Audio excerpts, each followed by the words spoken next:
Good afternoon, everyone, and welcome to Web Development CSS Basics. We'd like to start by introducing ourselves. My name is Ash, and we also have Hannah, who will take over the second part of the presentation, and Malin, who will demo the coding challenges. And we also have Nikki, who is joining us today, and she will be our chat monitor. Before we get started, we wanted to go over some Zoom features. Your mic and video have been muted and turned off. You will be able to use the chat feature, which is located at the bottom of your screen. If you have any questions, we do ask that you type it into the chat, as we'll have a Q&A at the end of the presentation. Any inappropriate comments will result in your immediate removal from this program. Before I get started, I just wanted to state that we are not experts in web development. This class is just covering the basics, and anything outside the scope of that will not be covered. A recording of this presentation will be posted to our YouTube page, which you can find on our website. For our last class, we are going to go over the basics of CSS. We will leave you with some skills and tools that will help you get started on your web development journey. We'll start by going over a definition of what CSS is. We'll look at the basic structure and syntax of CSS. We'll then look at CSS selectors and how you can specifically target an HTML element for styling based on various things such as class and ID name or relationships. Lastly, we'll introduce you to the CSS box model and how that impacts the way items are displayed on a page. As we have learned throughout this program series, there are 3 layers to a web page. You have your HTML, which provides the content. You have your CSS, which provides the presentation of the web page, and then you have your JavaScript, which covers how the web page behaves. CSS stands for Cascading Style Sheets. It describes how documents should be visually presented, arranged, and styled. Using CSS, or cascading style sheets, you can apply styles to your web pages to make them look exactly how you want.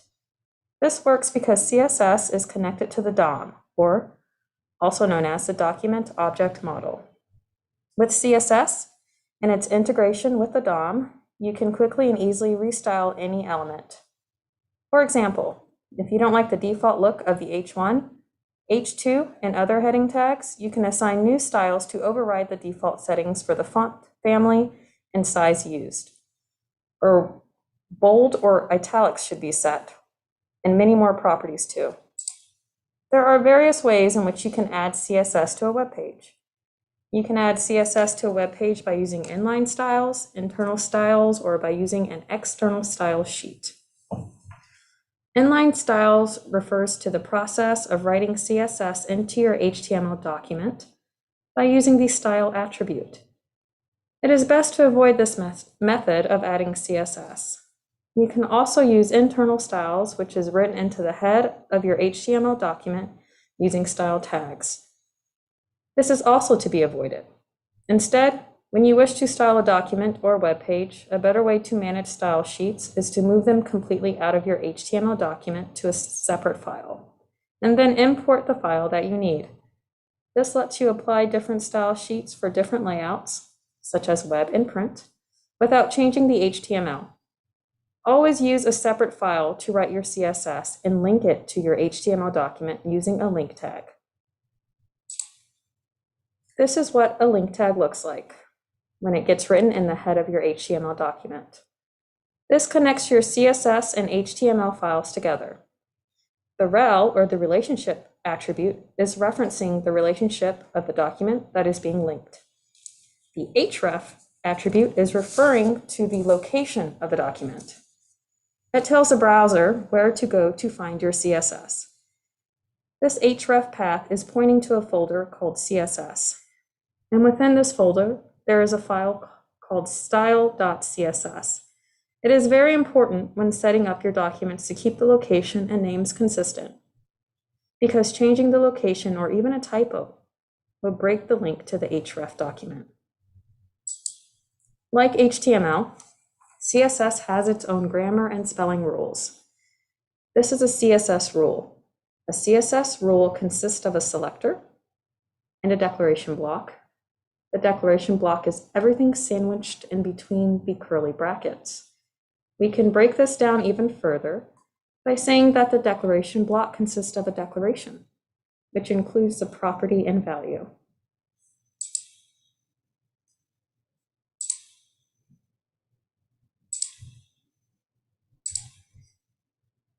One of the most fundamental things about CSS properties is that they cascade, which means the properties are read from top to bottom.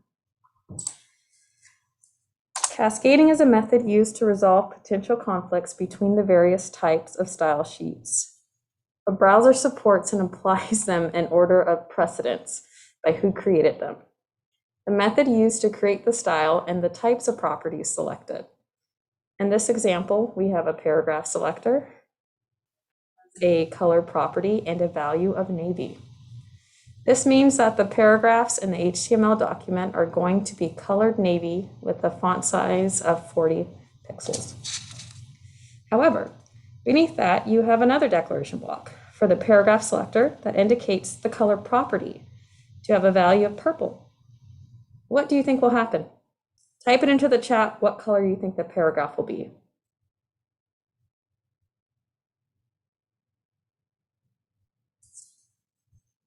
And we have navy, purple and blue mixed.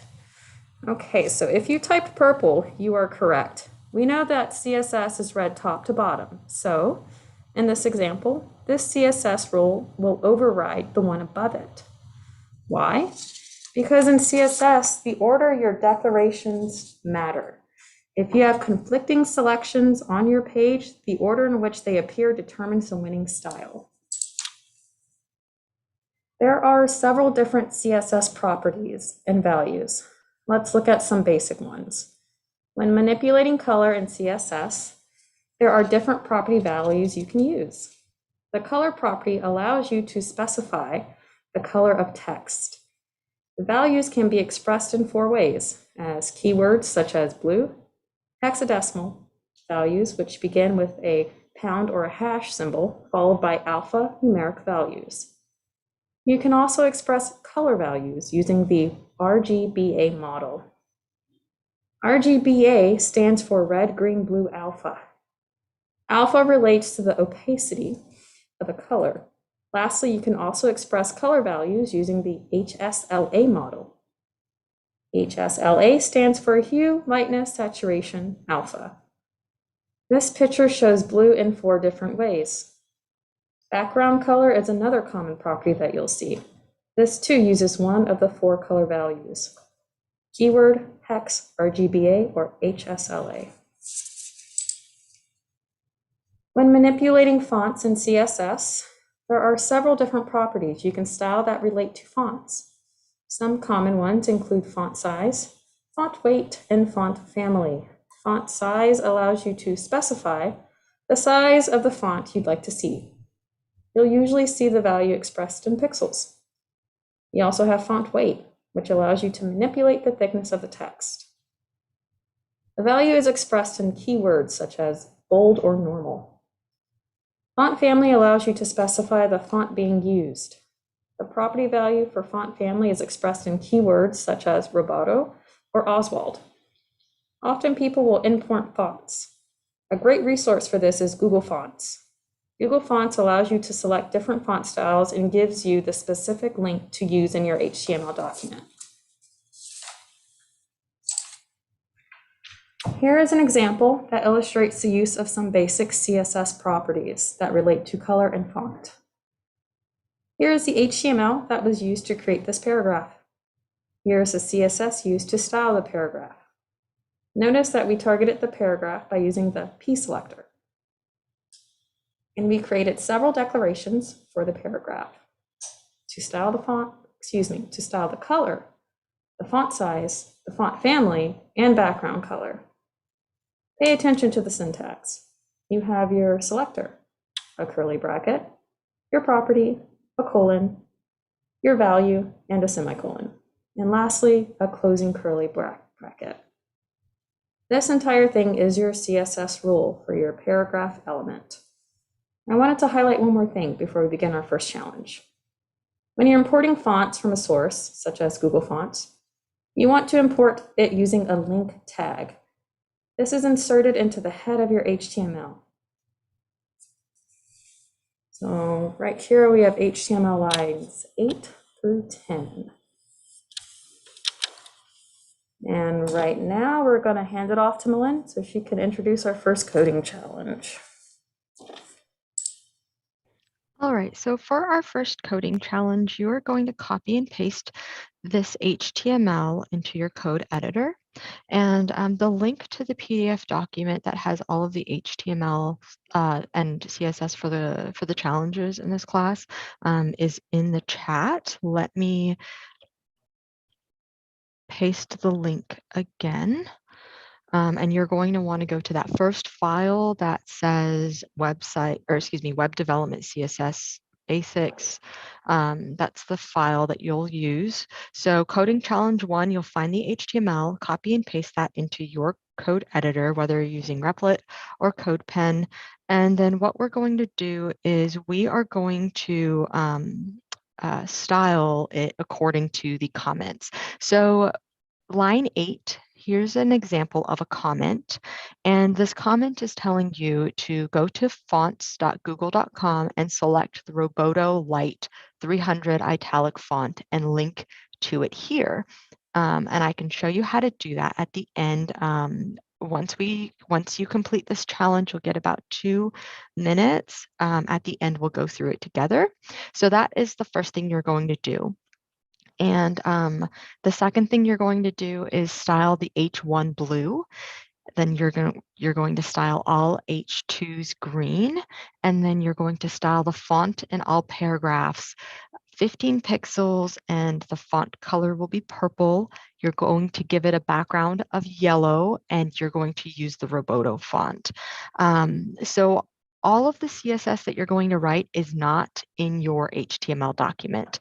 You're going to, well, with Replit, you already have a style.css file ready to go. So that's if you're using Replit, you will insert your CSS into that.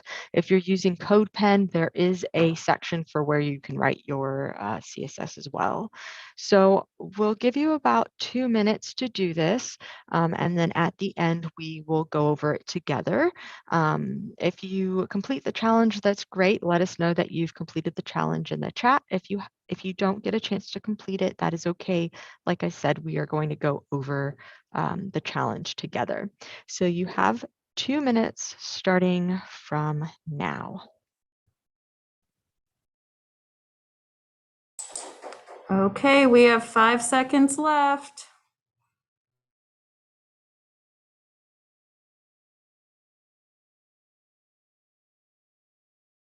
Okay, time's up for the first coding challenge.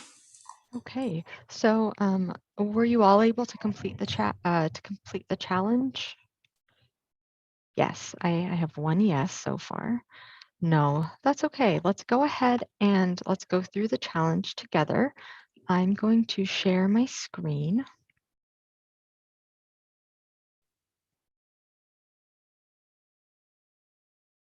Okay. Can you all see my screen?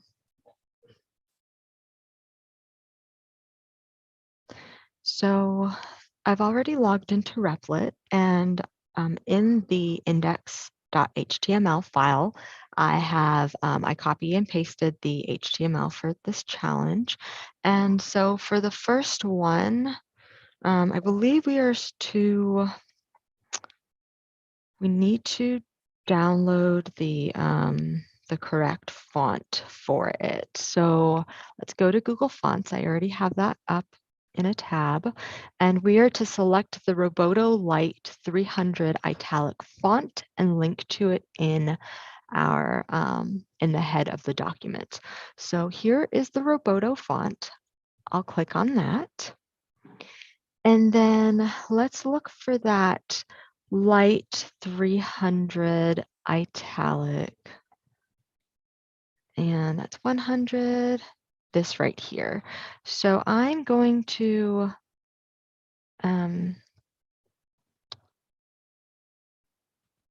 I selected that and I want to make sure.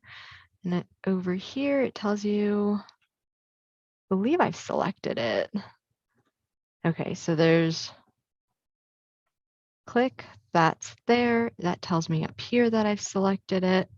And what I'm going to do is I'm going to copy this. And then let's go to our Replit file and let's paste it. So this right here links to that font style. And to test it out, let's hit run. I don't see anything because I haven't written the CSS for it yet. So that's the next step. So we're going to jump into our style.css file, which is linked to at the top. In the head, you have your style.css, and then that rel attribute tells you what the relationship is, which is the style, and it tells you it's a CSS file. So jumping over to our CSS file, I need to, the first thing was style the H1 blue. So I am selecting that H1 element, and we are going to style it blue by using the color property and using the value for blue. And I have my my semicolon right there, and let's hit run and see if that did anything. It did. So Plano Public Library shows up as blue. That's my H1, and it is styled blue. So that was successful. So let's jump back into the index and see what else we need to do. We need to style all H2s green. So the way we do that is we need to make sure we are selecting H2s, and then we are going to use the color property, and we're going to style it green. So the syntax for this is you have your selector, you have that curly bracket, you have your property, and then you have your value. In between the two, you have that colon and then the semicolon and your closing curly bracket. That's all important for the browser to read this, to read your code. So as you can see, all of the H2s have been styled green, and we'll move on to the next comment, which is the next instruction. So it's style the font in all paragraphs to be 15 pixels and purple, and we're going to give it the background. We're going to give them all a yellow background, and we're going to use that Roboto font. So let's jump back into our style.css document. And what we're going to do is we are going to, we're specifying that we're styling all paragraphs, and we are going to give it a color property, and we need the value to be purple. We also said to give it a font size of 15 pixels.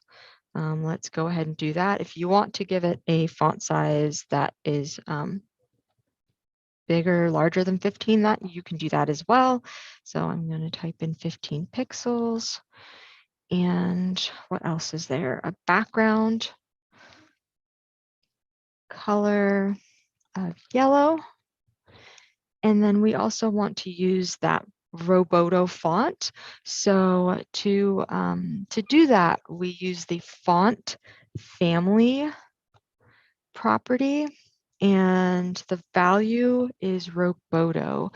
So you have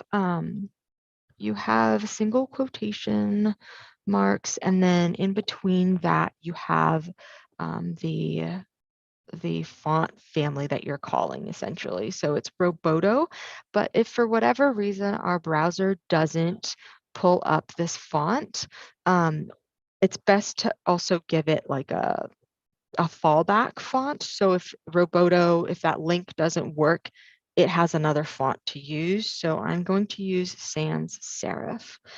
And then I need my semicolon to complete that. And let's see if this works. And it did. You can see all of the paragraphs are styled to have a yellow background. The font color is purple. The font size is about 15 pixels, And then you are using that Roboto 300 light italic font as well.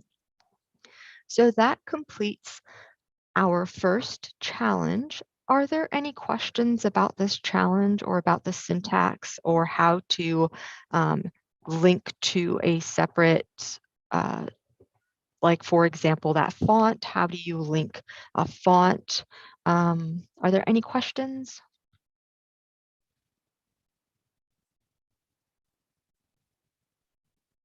Well, I don't think there are. If you do have questions, just type it into the chat and we'll do our best to answer.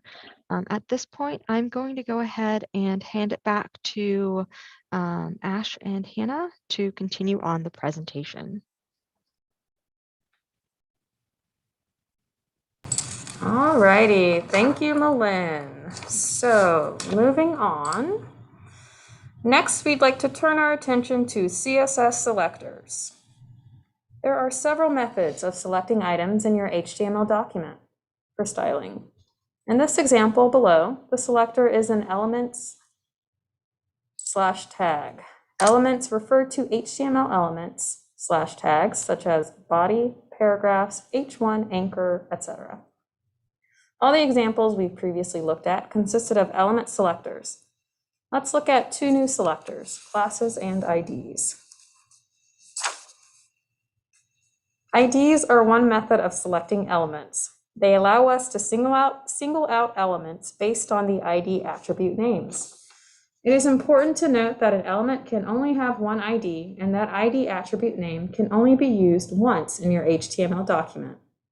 In other words, you can't have IDs that have the same names. The name must be unique to that specific element. The proper syntax for selecting IDs is to use a hash symbol followed by the ID name. Here's an example that illustrates this. We have our HTML and our CSS. In the above code, we have a paragraph with an ID of unique name. In our CSS, we have singled out this paragraph for styling using the ID name. So when the browser renders this code, the background color of this paragraph will be purple. Class selectors allow you to select elements based on their class names. Unlike IDs, you can select multiple elements at the same time because elements can share the class name value throughout your HTML document. The class name doesn't have to be unique. For example, multiple paragraph elements can have a class name of flower. The proper syntax for selecting classes is to use a period followed by the class name. Here's an example that demonstrates this. You have a paragraph element with a class name of selectors. In our CSS rule, we have a declaration that singles out that class selector. When the browser renders this, the background of this paragraph will be yellow. Now at this point, we're going to pass it back to Malin for our second coding challenge. So for our second coding challenge, you are going to copy and paste the HTML from that PDF file into your code editor. And only using class names or ID names, your task is to style the element according to the comment given in the HTML. The comments are in gray, so look for the gray text, and that is your task. Remember, you're only using the class name or the ID name, and to select a class, you have to include a period before the class name. To select a ID, you include a hash or pound symbol before the name. Are there any questions about this challenge? The HTML file again is linked in the chat. I believe Nikki just dropped the link as well. So use that. Look for coding challenge 2 and copy and paste the HTML into your code editor. And for this, we'll give you 3 minutes.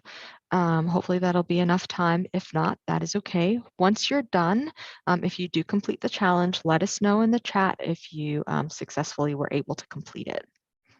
All right, you have 3 minutes starting from now.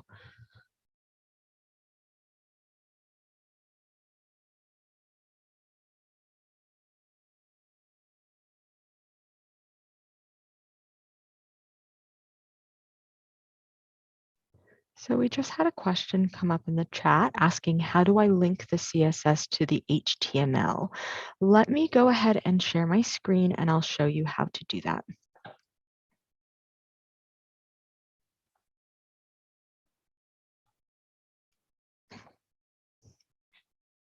Okay, so I went ahead and I started the challenge where I copy and pasted. I just copied the HTML for this challenge and I went ahead and I pasted it into a new HTML document titled Challenge 2. So to link this document to this style, actually, I'm going to create another style sheet. So I'm going to title this style2.css. And the way I'll link these two documents together is in the head of the document. Right above the title, I'm going to create a link. And I'll start off with the href, and that is going to be linking to that styles document, which I didn't actually create. Let me try that again, styles.css. Okay, there it is. So going back to my challenge 2.html, line 7, this is where I'm going to link to that style2.css document. So the href is going to be style. What's nice, a drop-down menu appeared, so I'm just going to select that document that I need, which is style2.css, and then the relationship is the style sheet. And I need to close this using that right angle bracket. So that in theory has linked this document to this one. With Replit, you need to go an added step and link your second HTML document. You need to create an anchor link in your index. And to do that, in the body of your index file, you're going to create an anchor. So an anchor is just a link. So you're going to create a link to your second HTML document. So for me, that's the challenge2.html. And yeah, so then this is going to be challenge 2, and I need a closing anchor. I'll hit run, and that'll take me to my second HTML document, which now appears in the in this box over here, the output. And so that's how you link your style sheet to your HTML document. And then in Replit, you have to go that added step and link to your HTML document in the body of your index. Are there any questions about that?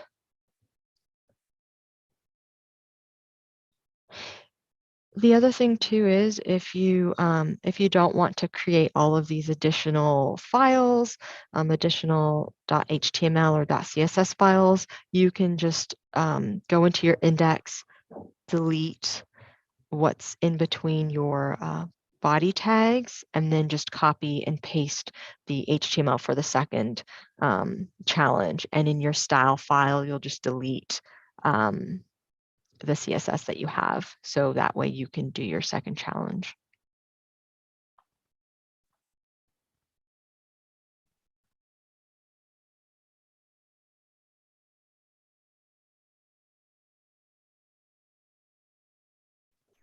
All right.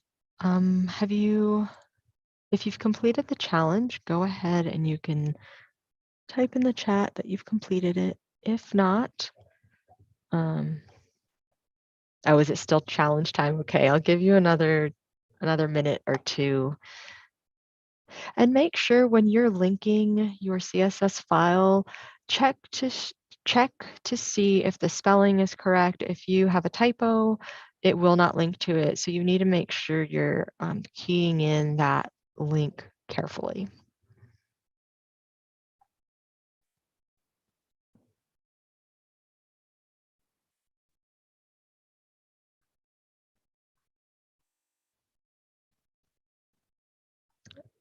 All right, let's jump back into our challenge and we'll go through it together. So that first step was linking to my second CSS file, which we already did.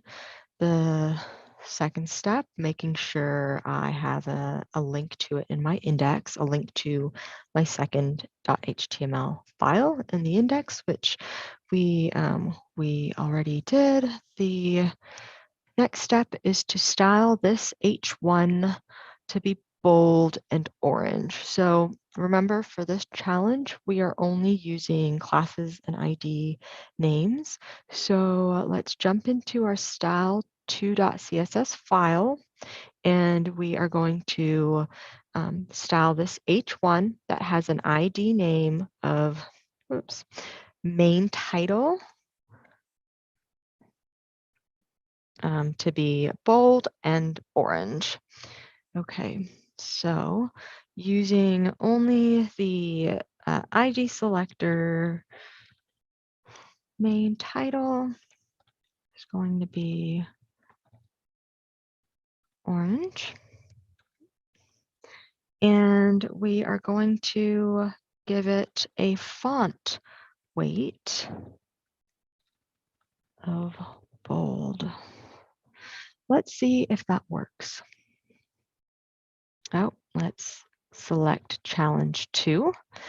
And there you go. Our H1 is colored orange, and it was styled to have bold text.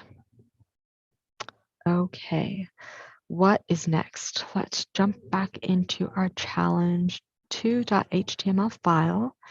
And next we have line 14, which is style this H2 to be blue and have a line going through it. Were you able to successfully style this? What property did you use to create that line going through it? If you used a property, if you found out what the property was, type it into the chat. I'll jump into my style2 file. And what was the,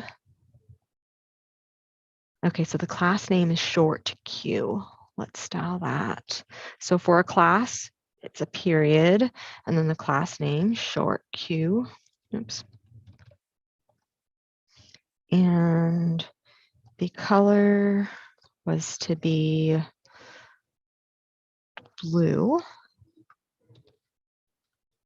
And then, let's see, font display. Let's see if font display works. Line through. And let's hit run. I need to select that challenge too. Okay, so it's blue, but I don't see a line going through this. Maybe font display isn't the correct property we need to use. When you're, like, if you don't know what the correct property is, that's okay. The best thing you can do is to Google it. You can always Google like CSS, font, line through, and then see what properties come up. If you use the Mozilla Developer Network, that also helps. Let's see, CSS line through. font, what property do we need? It says we need a text decoration property. So let's jump back into our CSS file and let's try that text decoration and let's see if that works. And it did. So if you don't know what the properties are, that's okay. I mean, we all are learning. We're all learning here. It helps to be able to do a little bit of research, to Google what it is you're looking for. And oftentimes you can find the correct answer that way.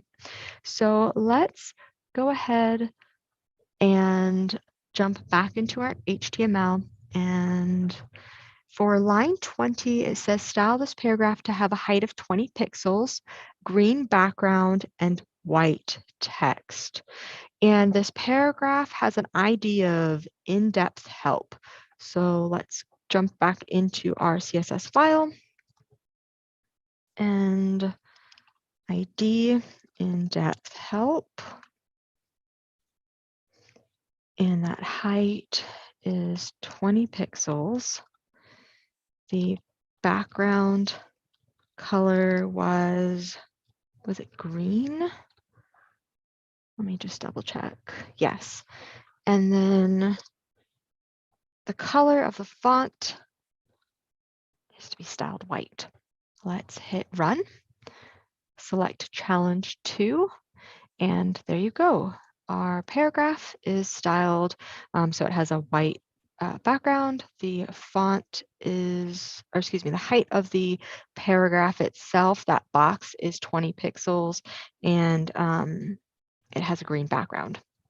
All right, next we have our next task is to style this H2 to have a pink background with a height and width of 200 pixels. So to specify, we're going to use that class name. That's how we're going to select it. And the class name is item suggestion. So again, for a class, you need to use a period before the class name, and it was item suggestion. And then our item suggestion, that background color is going to be pink.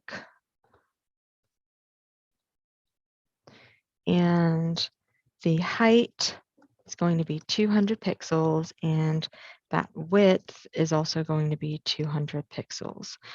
And to see if this works, there you go. Suggest an item that has a pink background. It is, the height is 200 pixels by 200 pixels. Wait a minute, I see a typo. Let's try that again. Let's see what this looks like. Okay, run, challenge 2. Okay, so that looks more reasonable. So that height is 200 pixels, the width is 200 pixels, and the background color is pink. And I believe that was, yep, that was all that we had for this challenge. Are there any questions? Well, Lynn, we do have a question in the chat. Would you mind showing one more time how to get that main title to be the color orange? It seemed to not be working for someone. Sure. Let me jump back into the my style2.css file. So I needed to select that H1 using the ID name main title. And if I jump back into my HTML file, you'll see that H1 has an ID attribute of main title. So to single it out, you need to first type in a hash symbol and then that main title. So I have main title, and then the color is orange and the font weight is bold. And make sure that the spelling is correct and that the like that M is lowercase, that T is uppercase. And then I have my curly brackets and the colon, the semicolon. So just make sure all of those little bits and pieces are there. Did that work?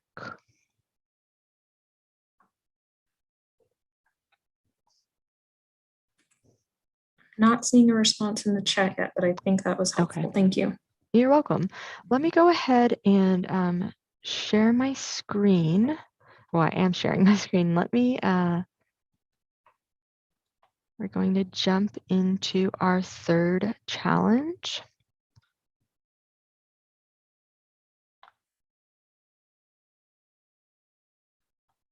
Okay, so for our third challenge, we have a back-to-back challenge here. For our third challenge, you are going to copy the HTML from the PDF we linked to, and you're going to paste it into your code editor. You're going to write the CSS so that the H1 is that teal color, and the location, Haggard, the date, and that time, so that is blue. And what we're going to do is we're going to create either a class name or an ID name for the different elements that we need to isolate and style. So this means you'll need to add a ID name or a class name to the HTML to be able to select it. And then in your CSS document, you're going to select it using those ID or class names, and then you're going to style it. So as for the style, your H1 is going to be that teal color, and these lines over here, oops, let me go back. The location, date, and time, these two lines are going to be blue. So you can use a class name or two separate ID names. It is up to you. I'll give you 2 minutes for this, and then we'll go through this challenge together. Are there any questions?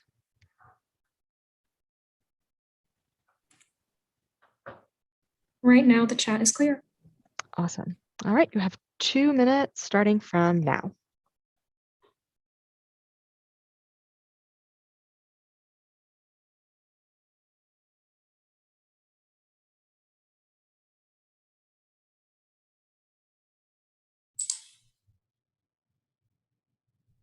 Alrighty, we have 5, 4, 3, 2, 1. All right, so let's go ahead and I need to create a new HTML file, and this will be challenge3.html, and I need to link to it in my index. If you didn't do this, that is okay.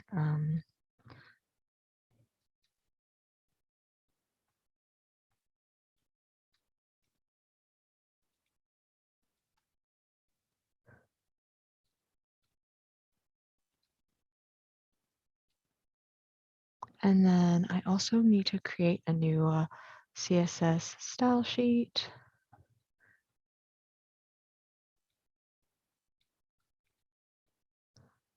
And oops, that didn't work. Let me try that one more time. Okay.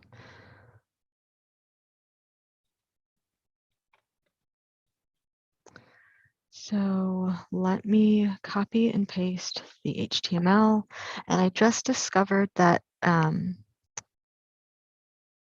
the location and time and date, that already had a class name. So you didn't need to give that a class or ID name, but that H1 did not. So I'll need to do that. But the next thing I'm actually going to do before I do anything in my document is I need to link to my new style sheet. So to do that, we use that href attribute. That's styles3. And then I need a rel attribute that just says relationship. This is a style sheet. And then, okay, so let me go to my index, hit run, challenge 3, and there it is.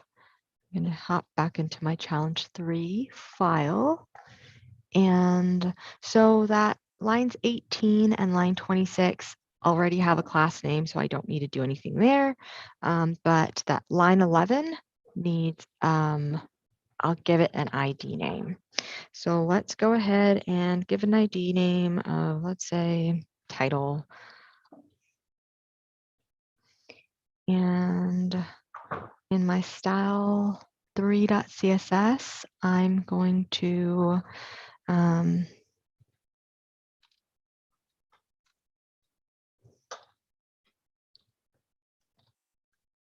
style that H1. Let's see if this works. It does. And then I also need to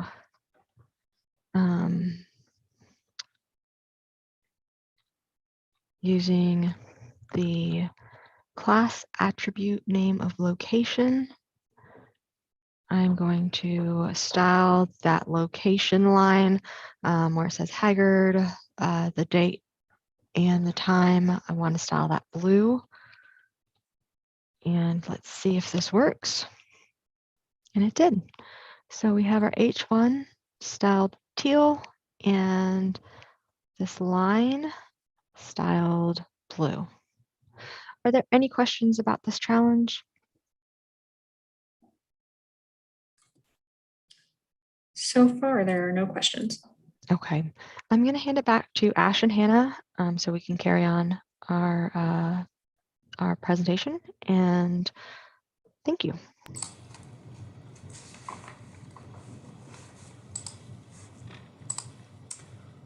Alrighty, as we have previously looked at, you can select elements using their tags, class names, or IDs.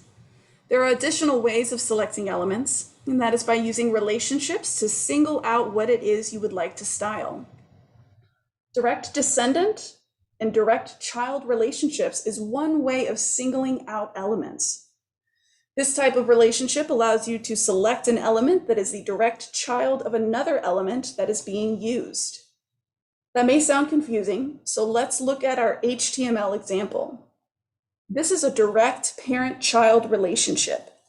In this example, the ordered list is directly inside of a section. The section in this case is the parent, and the ordered list is the child. You can go a step further and say the ordered list also has children of its own. In this CSS example, what do you think is being singled out? Is it the section or the ordered list? You can type your answer in the chat. Let's see. Alrighty, all right. If you said that the ordered list is being selected for styling purposes, then you are correct. The ordered list is a direct child of the section. The greater than symbol is used to show that direct relationship, and it is easier to read if you read it right to left. So in this example, the color of the text is styled as purple. Are there any questions? No, nothing, okay. So let's look at another method of selecting by relationship. In CSS, you can also single out elements for styling using a descendant selector. What this means is that there is a parent-child relationship. However, it does not have to be a direct parent-child relationship as seen in our previous slide. Here is an example that illustrates this method of selection. In this example, the child, which in this case is the H3 that is being selected, can be found nested inside of a section. Notice the difference between this example and our previous example. With the descendant selector, it doesn't matter how deeply nested it is. You also use a space between the two selectors. Whereas with a direct child selector, there needs to be a direct relationship and you use a greater than symbol. So to recap, you can select using direct descendant selectors, or you can select using a descendant selector. The key difference is that in one situation, there is a direct relationship. So one element is nested immediately after the other. Whereas in the descendant selector, it doesn't matter how deeply nested the element is. Another way of selecting by relationship is by selecting direct siblings. This selects only the paragraph that immediately comes after an H1. So when reading this CSS rule, read it from right to left. This paragraph is the one that's being targeted because it immediately has an H1 sibling that comes before it. A little side note or tip on CSS selectors: when you have multiple selectors paired, like the examples we just covered, it helps to read right to left. It's not only easier, but that's how the browser reads it as well. Up next is our fourth coding challenge, so we will pass it back to Malin. Okay, so for this coding challenge, we're going to use element selectors and we're going to practice selecting by relationship. So you're going to copy and paste the HTML into your code editor. Using only the element selectors, you're going to select direct descendant, parent-child selectors, and that sibling selectors, and style them according to the comments in the HTML document. And for this, we'll give you 2 to 3 minutes as well, and we'll go through this challenge together at the end. So your time starts now.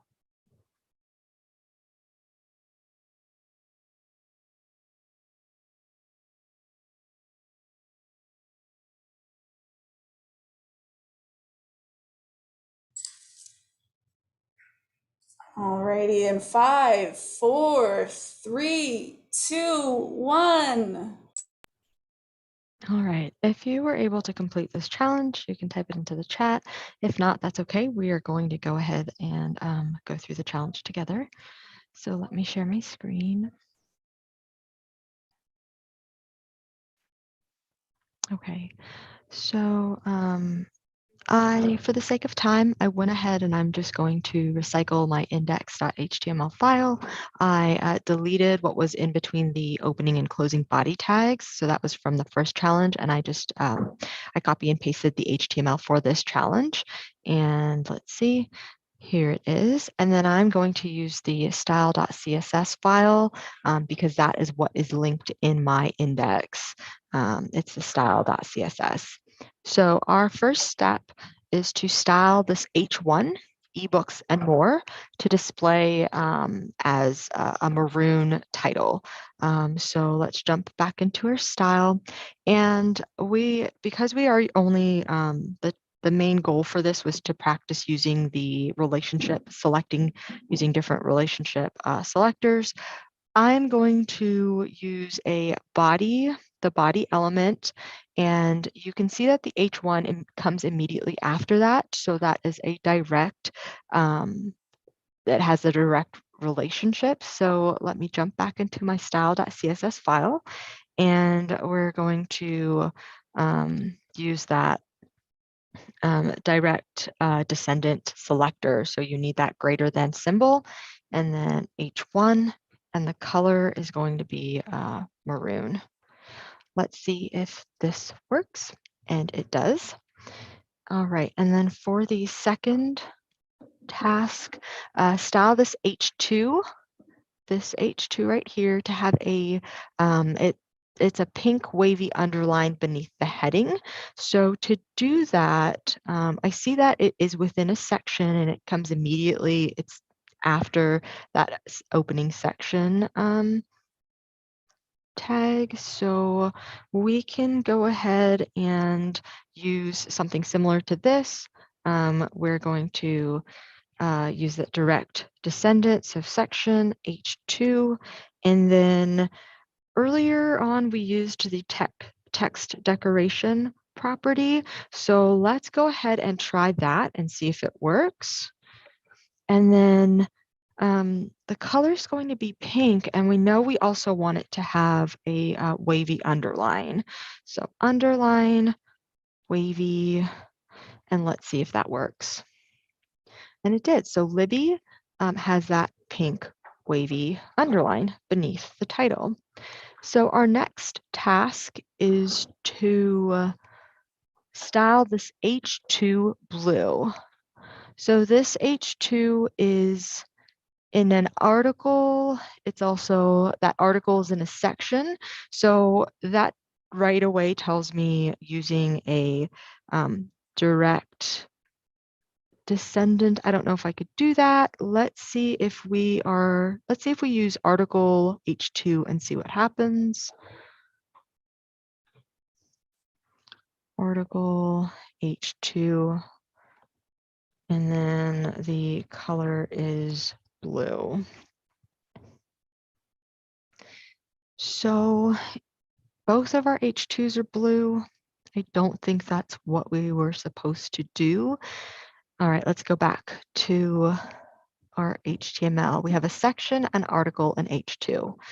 We could do, we can, what if we included the section, that greater than symbol, because the article is in the section and that H2 is in an article.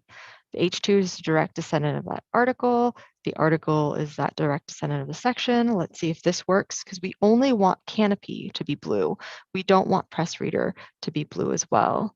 And that worked. So you can pair multiple elements together, like you can string multiple elements together the way I've done so. And it does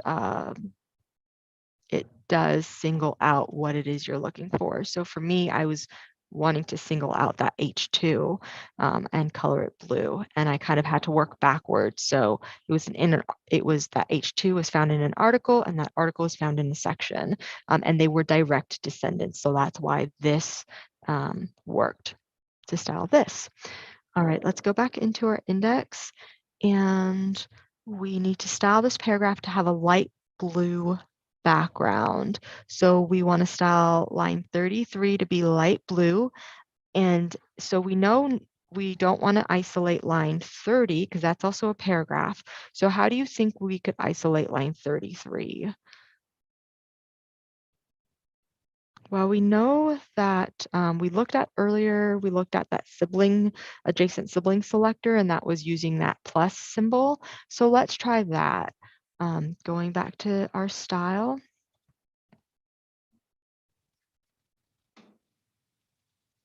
And the background, we want to be light blue.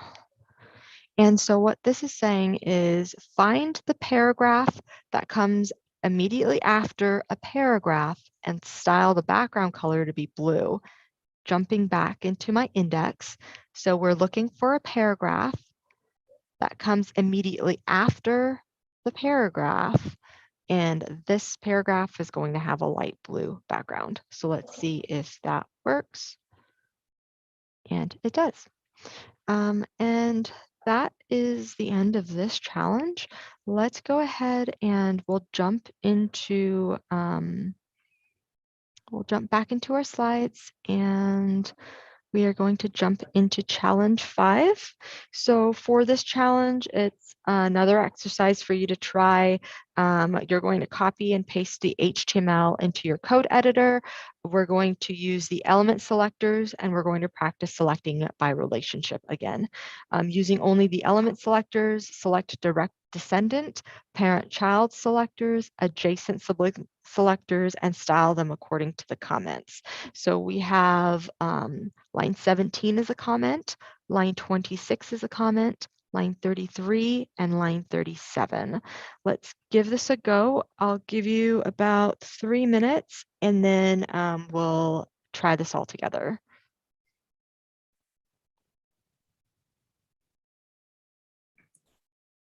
Milan, we have a quick question in the chat about how many challenges total there are for today's class. So there are a total of 7 challenges.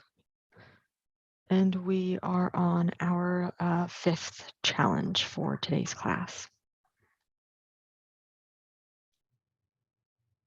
Alrighty, in 5, 4, 3, 2, 1.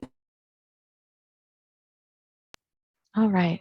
So again, for the sake of time, I'm going to be using my index.html file, and I'm going to use that style.css. That style.css file is already linked to. So our first task is to learn this list item purple with a background, 25 pixels, and then to make this list item green and 30 pixels. So let's give that a try. So what I'm going to do is, I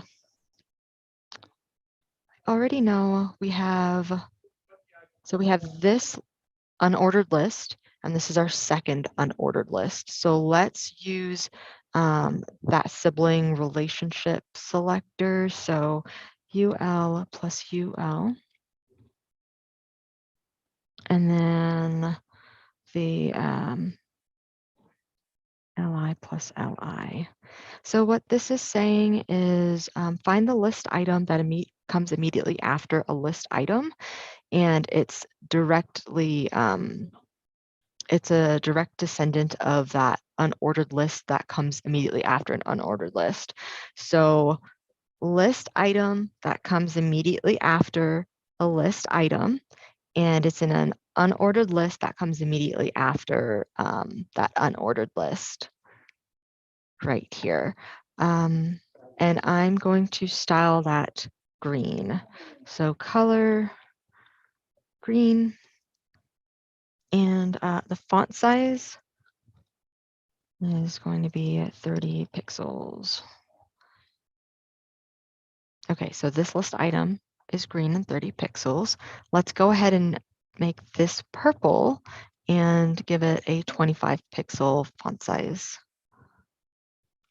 So to single that out, I'm looking for, because it's in the second unordered list, but it's that first list item. So I've typed in unordered list plus unordered list, and then plus, actually not plus, but that greater than symbol to say that it's a direct, it's a direct descendant of that unordered list. Excuse me. So it's LI, and then color purple, and then font size is, I think it was 25 pixels. Let's see if that works.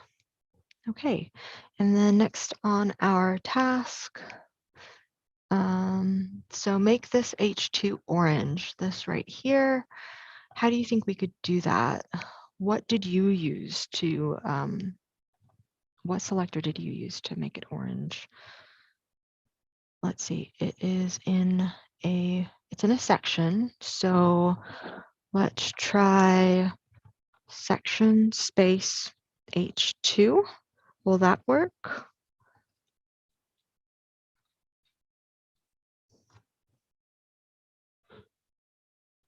Is that what we were needing to do? Plano Public Library News. Yes, perfect. Okay. Let's see. Make this paragraph have a black background with white text. So this paragraph is in an article. It comes immediately after an H2. All right, so let's go P. We know it comes immediately after an H2. And we know that H2 was in an article. Oops. Kind of working backwards here. So we're looking for article, and immediately after that is an H2. Let's see if this works. And the background color is black, and then the text color is white.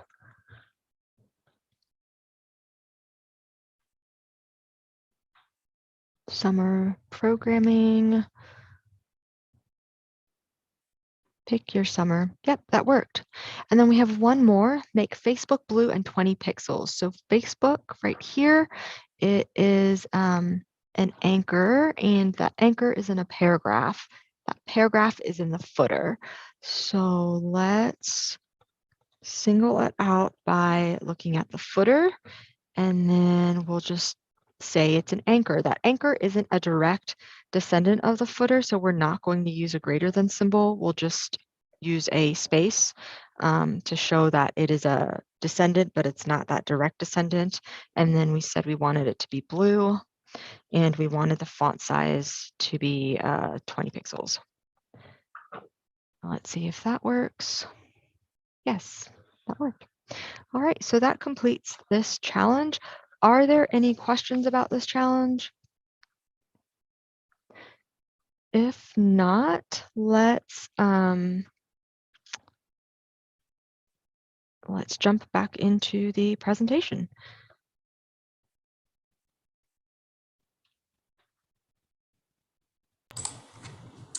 Alrighty, so next we are going to look at how specificity is used for selecting items for styling. In CSS, there's a hierarchy when it comes to selectors. We look at our element selectors, as well as classes and IDs. We also look at how you can select by using different relationships. We can take it even further, and this entails using specificity.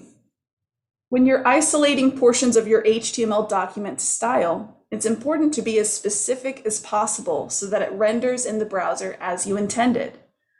When you have several different conflicting styles targeting the same element, the browser will determine which style to use by measuring the specificity of a selector. The more specific a selector is, the more points it must be. The more points, and it will be the winner. Inline styles, more specific than IDs, classes, and elements, although it's not often used and is usually avoided because it's written in your HTML document. Important is an exception. It is an important rule declaration that overrides any other declaration. If a browser sees exclamation important, it will automatically render that style because it signals to the browser that it is most important, and it completely overrides specificity. Point system of measurement. Let's see here. Inline styles like exclamation important are 1,000 points. IDs are 100 points. Classes are 10 points, and tags are 1 point. Let's practice what we have just learned. How many points of specificity does this CSS rule have? We have the HTML for reference. Feel free to type your answer into the chat. Remember, 1 point for a tag, paragraph, and 10 points for the class selector. So let's see what we have. Okay, we got a 10, we got an 11. If you guessed 11, then you are correct. In this rule, we have 11 points of specificity. Let's look at one more. How many points of specificity does this rule have?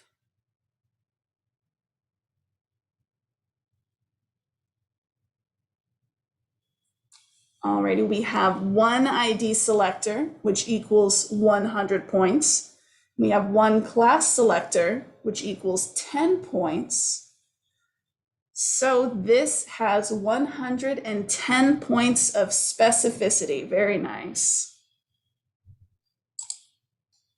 We have coding challenge 6, so I will switch it over to Malin. So for this coding challenge, you're going to copy and paste the HTML into your code editor. There are comments about specific sections in the HTML. Again, the comments are in gray. Your task for this challenge is to style the HTML and take into consideration specificity. So consider the ID and class names. Also consider the different types of relationships, such as that direct descendant, that parent-child relationship, and we'll give you about 3 minutes for this as well. If there are any questions, please type it into the chat. The link for the HTML is in the chat. I'll copy and paste it again. So you'll find the link in the chat. If you select that, it'll take you to the document where you can find the HTML. Look for coding challenge 6. So you have 3 minutes starting from now. Go.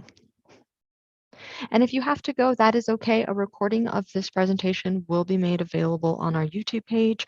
And you have the link to the coding challenges. So yeah, thank you for joining us. Alrighty, in 5, 4, 3, 2, 1. All right. So let me share my screen.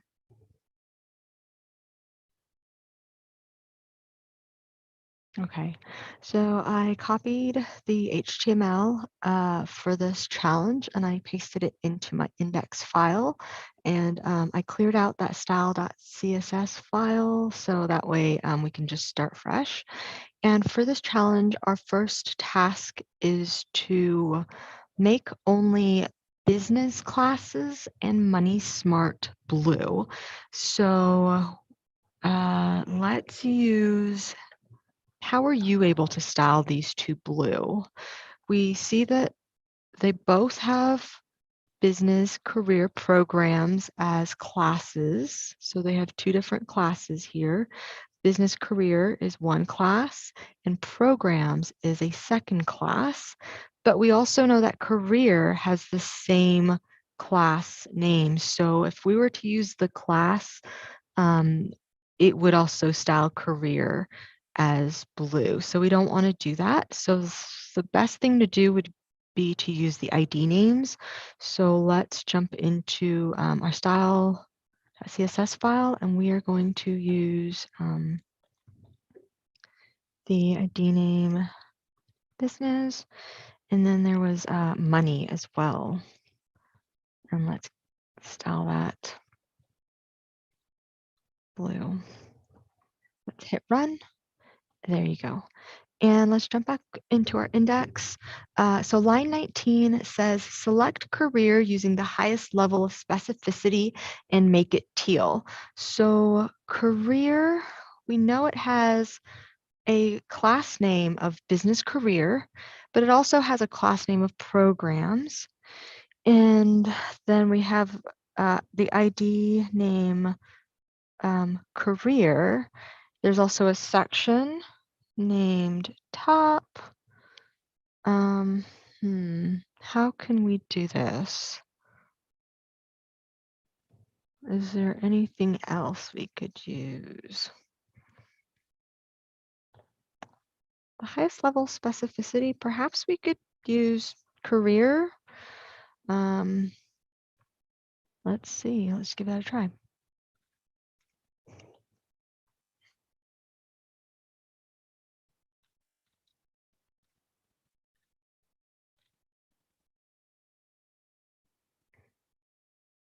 That works, but is this the highest level of specificity? If we wanted to, we can also incorporate the class names such as business career. And then remember that had two different classes. We had business career and programs, so we can incorporate that into our CSS. We could also, if we wanted to, incorporate the section and then that class name. So the way to do that would be we could do section dot top space career dot business career. Let's see if that still works. And it does. So I think this would be the highest level of specificity because it includes all of the different class names, ID names, and even the element itself, that tag. All right, so next up we have make only DCS red. So we wouldn't be able to use the class name. So because this also has the same class name, let's use the ID name. So the ID name is specialized spaces. and color is red. Let's see if that works. Perfect. And then I think we have one more. Select enrichment classes using the highest level of specificity and make it magenta. So enrichment classes, we see that it has two different class names. It has new hobbies as its first class name. It also has arts culture as a second class name. See, if this was, if there were no spaces in between this two, this would just be one class name. But because there's a space, it sees it as two different class names. So we can use both of those. And then we could also maybe use enrichment programs. We know that this article, we know this H2 comes immediately after this article. So that is the direct descendant. So we can incorporate that. So let's try that. Okay, so we know there was an article, and the article itself had a class name of enrichment program. So let's incorporate that into our code. And then we know that the H2, the H2 comes immediately after that. So I'm going to use the that direct descendant selector, which is that greater than symbol, and then incorporate the different class names. And then the color was magenta. Perfect. And I think that was all. So that is challenge number 6. Let's go ahead and we'll jump back into the presentation. It is 4:30. If you need to go, that is okay. Again, we are going to put a recording of this on our YouTube page, and we just have one more challenge left. If you can stick around, stick around. If not, thank you for joining us. Alrighty, next we'd like to introduce you to a concept in CSS called the box model. Everything in HTML and CSS is a box. In web development, we are concerned with the positioning of these boxes, whether they be text boxes, image boxes, anchor boxes, whatever type of property it is trying to take up space. This could be horizontal space or vertical space. There are 3 important characteristics of the box model. Horizontally, we have the width, padding, and border. Vertically, we have the height, padding, and border. When you're trying to calculate how much space a property, such as a paragraph, should take up, we look at the width, height, padding, and border. This allows us to control the layout and space, which is important in web development. With regards to height and width, this looks at how tall and wide an element is. For an example, how tall is your paragraph element? How wide is it? Padding increases the distance between the element and its border. Padding allows you to control the space by either pushing the border away or bringing it in closer. Margin pushes elements around. If you add margin on top of an element box, it will push the box down. If you add margin on the left, it will push your box to the right. If you add a margin to the right, it will push the box left. And if you add a margin to the bottom, it will push your box up. A great example of this is if you download the pesticide extension for Chrome, it will allow you to see the boxes. Let's see here. I think I have it installed. Let me double check. If not, I also have it installed, so I can show them what that looks like. Yeah, let's go ahead and pass it to you if you wanna Sure. share that. Okay, so this is our main Plano Library webpage.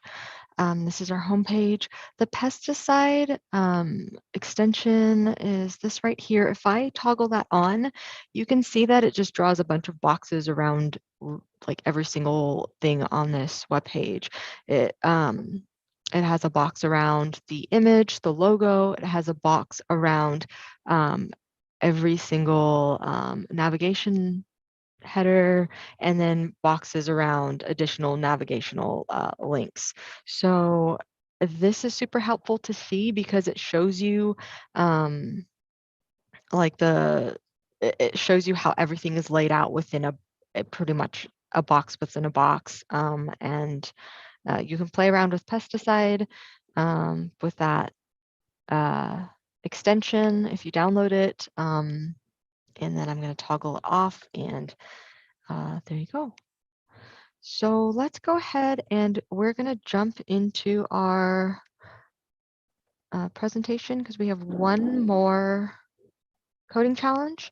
And so for our last coding challenge, we are going to try and incorporate what we just learned to create the following buttons. We have 3 buttons, our visit, about, and learn buttons. So you'll need to write out the HTML for this and the CSS. Think about how you can style things a different color. So take into consideration classes, because we know we have 3 buttons. And if we were to just use the element button, that's not specific enough. So think about incorporating classes and IDs, or just classes and IDs. Think about how you can create the spacing between the buttons. So how would you need to target that? Is it going to be your border, your margin, your padding? Think about how you can create rounded corners. I'll give you a hint. If you want to, you can Google it, but if not, there is a property called border radius. This uses pixel values, and that allows you to create rounded corners for these buttons. So we'll give you about 3 minutes for this, and then we'll go through it together. So your time starts now.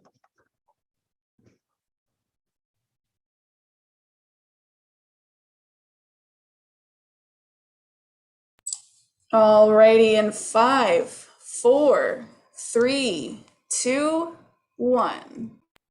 All right. So if you were able to complete this challenge, you can go ahead and type that into the chat that you completed this challenge. Let's go ahead and work on this together. So we need to create 3 buttons. Let's go ahead and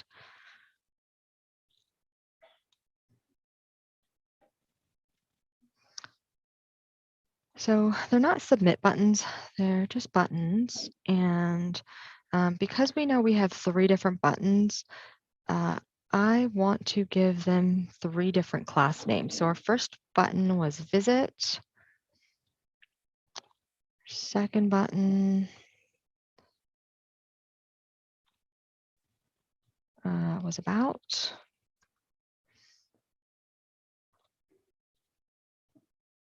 And then our third button was titled Learn.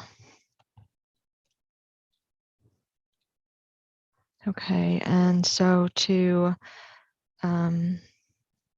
single these out, let's use those class names. So this will be visit,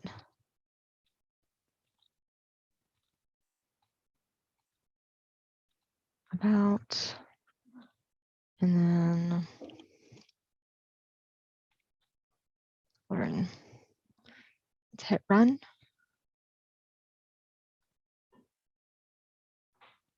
That didn't do anything.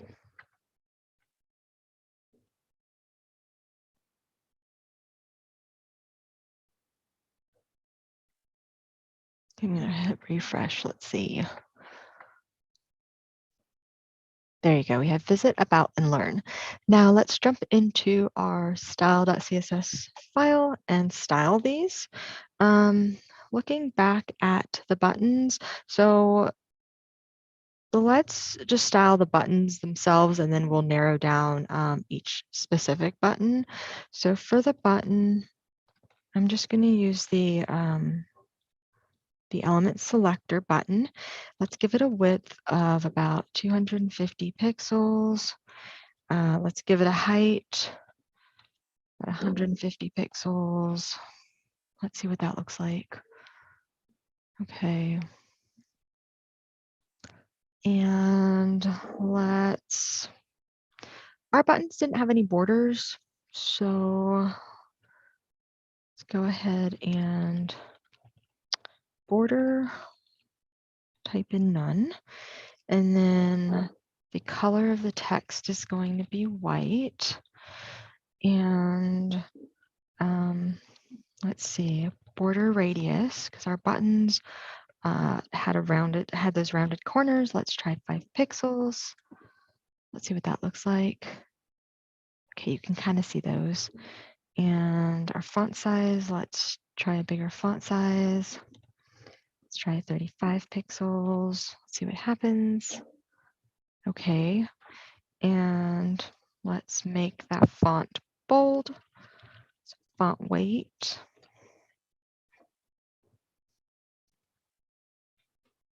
Now, how can I,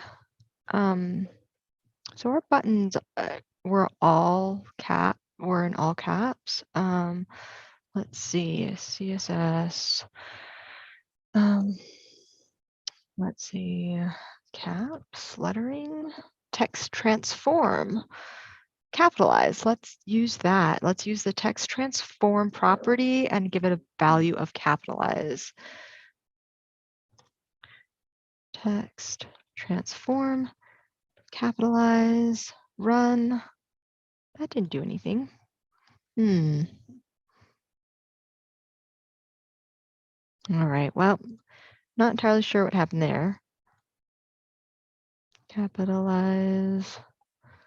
All right, let's go ahead and just focus on each button. Our visit button is blue. It has a light blue color. So let's visit, and then color, light blue.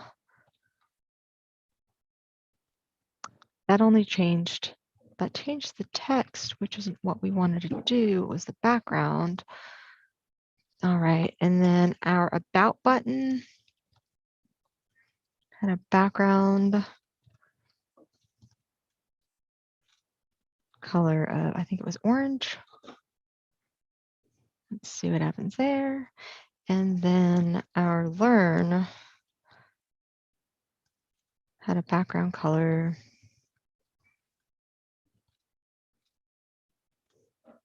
of blue.